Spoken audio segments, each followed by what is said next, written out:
ایک سنار نے گلی میں ایک یتیم چھوٹے سے بچے کو گھومتے دیکھا تو سنار بے اولاد تھا، بچے کو اٹھا کے گھر لے آیا۔ 18 سال اس بچے کی پرورش کی، اس کو پالا پوسا جوان کیا۔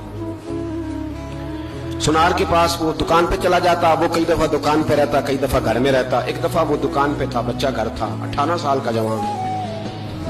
اس کی بیوی اکیلی تھی، وہ جس نے ماں بن کے پالا تھا اس نے اسی پہ حملہ کر دیا، اس کا بازو بری نیت سے تھاما۔ بیوی چیخی، تھوڑی دیر گزری تو وہ نوجوان پیروں میں بیٹھ گیا، کہنے لگا ماں پتہ نہیں مجھے کیا ہوا۔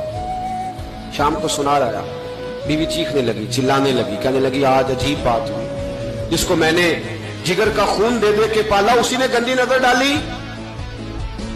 سنار محو حیرت ہے، بیوی کا خیال تھا کہ لاٹھ اٹھائے گا، ڈنڈا اٹھائے گا، نوجوان کو مارے گا، لیکن وہ رونے لگ گیا۔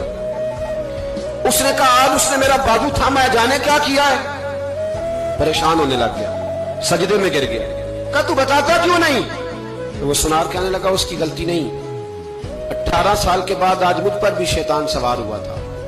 ایک عورت آئی تھی، وہ اپنے بازوؤں میں چوڑیاں پہننا چاہتی تھی تو میں نے بھی گندی نظر سے ہاتھ ڈالا تھا، رب کریم نے مجھے فوراً اس کی سزا دی۔ جن کے گھروں میں بیٹیاں ہوتی ہیں ان کی نظریں گندی نہیں ہوتی، جو بیٹیوں کے باپ ہوتے ہیں، جو بہنوں کے بھائی ہوتے ہیں، ان کی نظریں گندی۔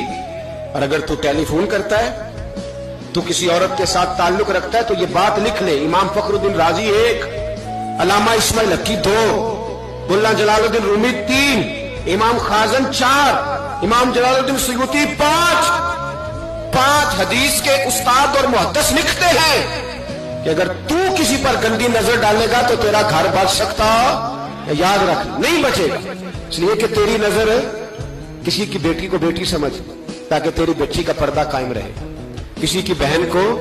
یہ کیا بات ہوئی کہ تو جتنا مرضی گند معاشرے میں پھیلاتا رہے تیرا گھر بچا رہے؟ یہ کیسے ہو سکتا ہے؟ فَإِنَّ لَهُ مَعِيشَةً ضَنْكَ، اللہ فرماتا ہے زندگی تنگ ہو جائے گی تیرے لیے مشکل، تو ڈھونڈتا پھرے گا کہ میں مرنے کو جگہ تلاش کروں۔